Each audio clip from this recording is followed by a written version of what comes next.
This restless Yellowstone caldera is truly living, breathing. Every once in a while, it burps.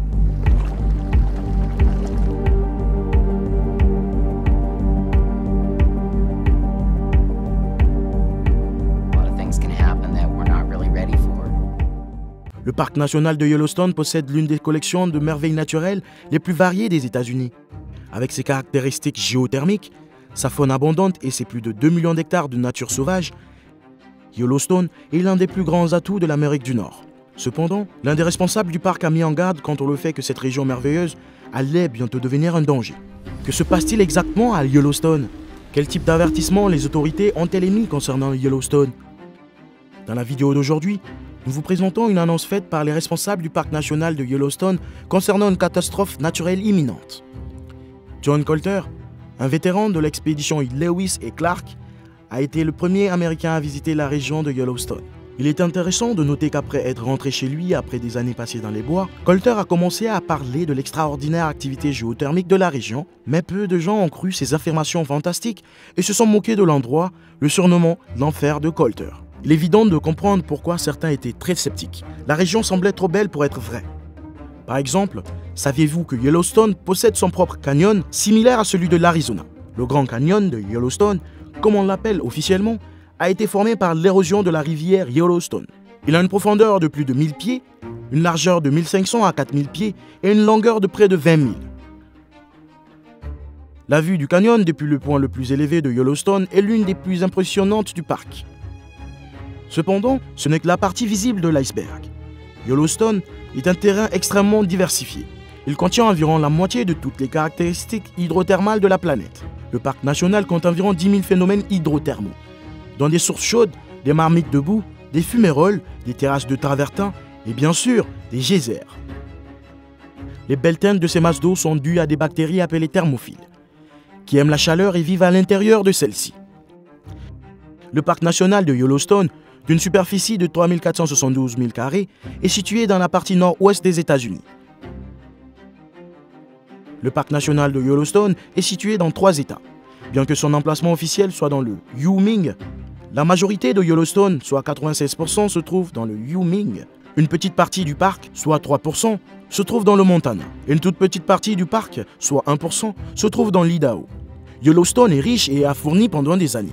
Par exemple, Obsidian Cliff est un grand affleurement de roches volcaniques sombres situé sur la route entre le bassin de Geyser Norris et Mammoth Hot Springs. Cet endroit a été interdit au public afin d'éviter les vols, bien qu'il ait été un lieu important pour les anciens habitants, avec la plus importante source d'obsidienne de haute qualité en Amérique du Nord. Un type de verre volcanique formé par le refroidissement rapide de la lave qui donne le bord le plus tranchant de toute substance naturelle sur Terre, 10 fois plus tranchant qu'une lame de rasoir. Les Amérindiens l'ont utilisé pour fabriquer des couteaux, des outils de grattage, des pointes de lance, des fléchettes latérales et des points de flèche après la découverte de l'arc et de la flèche il y a 1500 ans. Les objets fabriqués à partir de la carrière d'obsidienne de Yellowstone ont été mis au jour dans les Rocheuses et les plaines grises de l'Alberta, ainsi que dans le Wisconsin, le Michigan et l'Ontario. Étonnamment, lorsque le parc national de Yellowstone a été créé et promulgué, de nombreux membres du Congrès l'ont soutenu parce qu'ils pensaient que cette région rude et isolée présentait peu d'avantages économiques. Cependant, la création du parc national s'est avérée être un moment décisif dans la manière dont les États-Unis gèrent leur faune.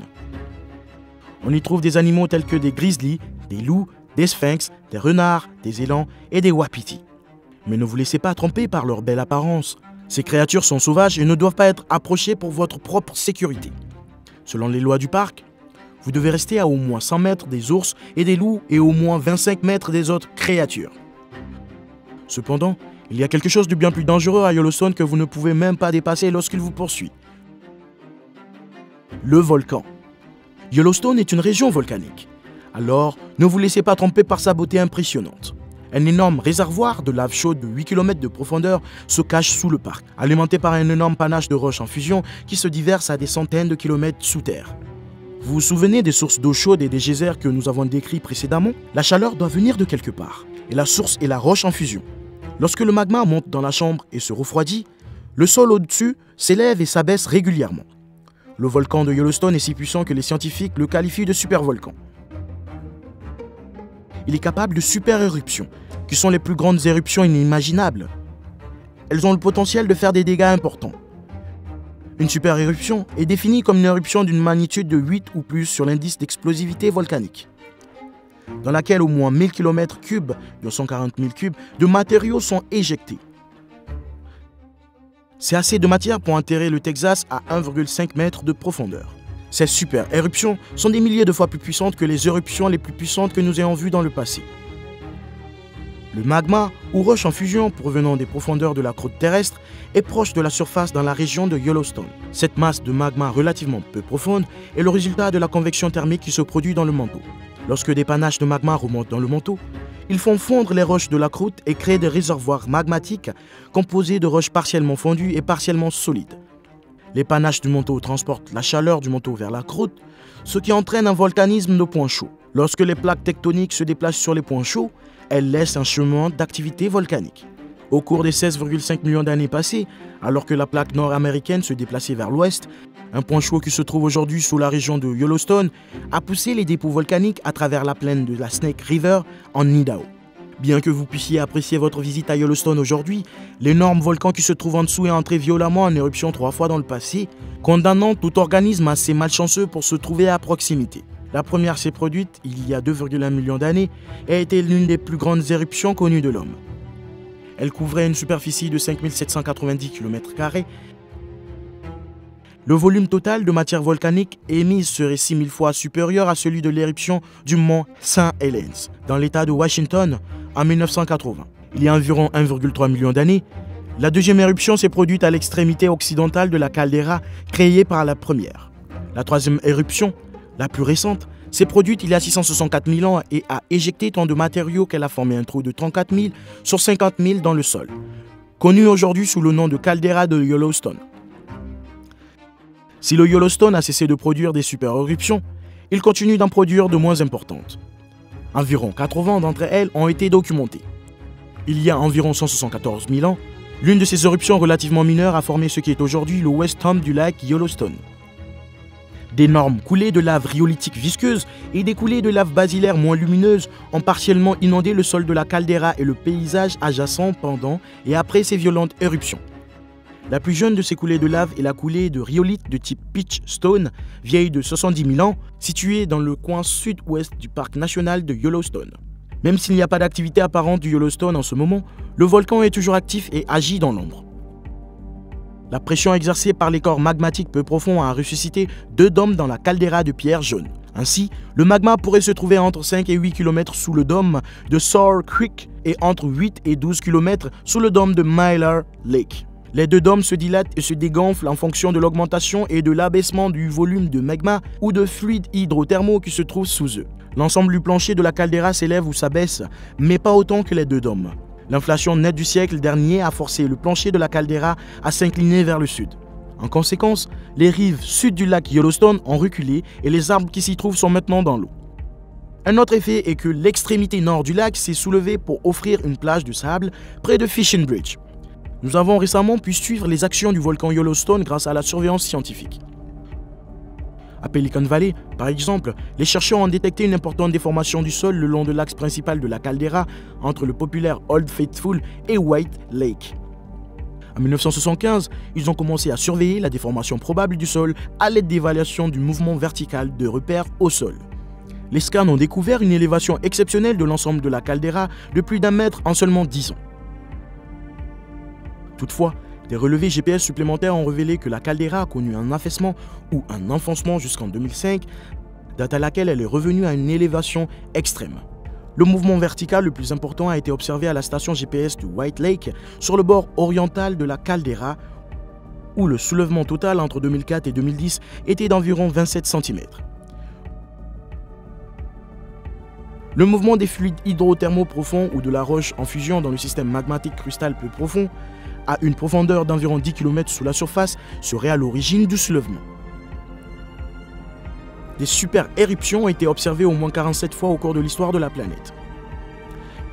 La plus récente s'est produite il y a environ 26 000 ans au lac Taupo, en Nouvelle-Zélande. Une autre s'est produite lors de l'éruption du Toba il y a 74 000 ans, qui a provoqué un hiver de 10 ans et a failli faire disparaître l'humanité. Yellowstone, quant à lui, a la particularité d'en accueillir 3. Et Yellowstone peut entrer en éruption à tout moment. Les scientifiques ont tenté de prévoir le moment où les volcans entreraient en éruption, mais il est toujours possible qu'un volcan prenne tout le monde par surprise. Alors, que se passera-t-il lorsque le supervolcan de Yellowstone entrera en éruption une 4e fois? Heureusement, le volcan donnera très certainement des avertissements. Et comme il s'agit d'une super éruption, les avertissements seront plus sévères. L'ensemble du parc connaîtra très certainement une forte activité sismique dans un premier temps.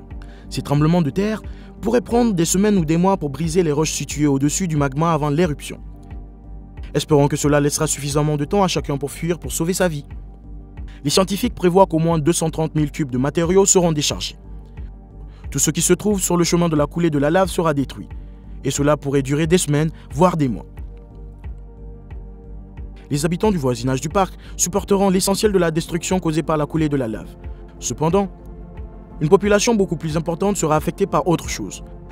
Les cendres volcaniques.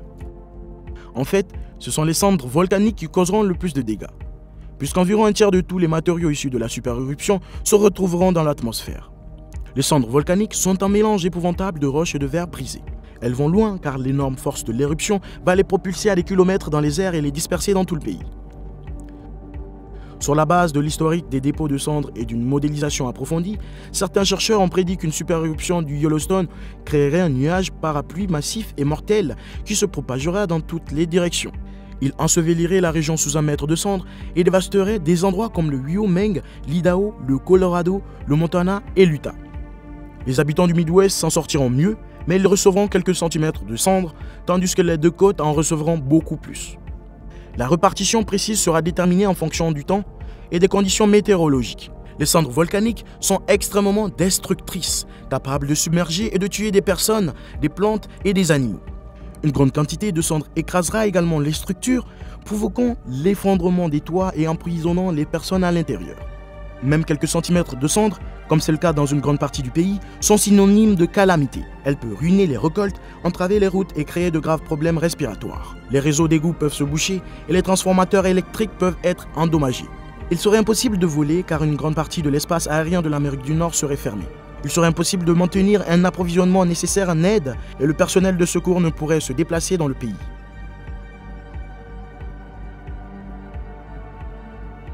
Vous êtes en raison de ces effets sur le climat mondial. La température de la planète va baisser. Cela peut sembler idiot étant donné que le volcan projette des matières chaudes dans l'air, ce qui devrait augmenter la température, mais voici comment cela fonctionne. Les volcans, voyez-vous, peuvent cracher les aérosols du soufre dans l'atmosphère qui reflètent la lumière du soleil et refroidissent l'environnement. Ces particules ne survivent pas longtemps dans l'atmosphère. L'effet est donc temporaire, mais spectaculaire. Lorsque le mont Pinatubo est entré en éruption en 1991 par exemple, la Terre s'est refroidie d'environ 1 degré Celsius pendant quelques années. Une éruption du Yellowstone est de plusieurs ordres de grandeur supérieurs à celle-ci. Vous pouvez donc probablement imaginer l'impact qu'elle aura sur le climat. Dites-nous ce que vous en pensez dans la section des commentaires ci-dessous.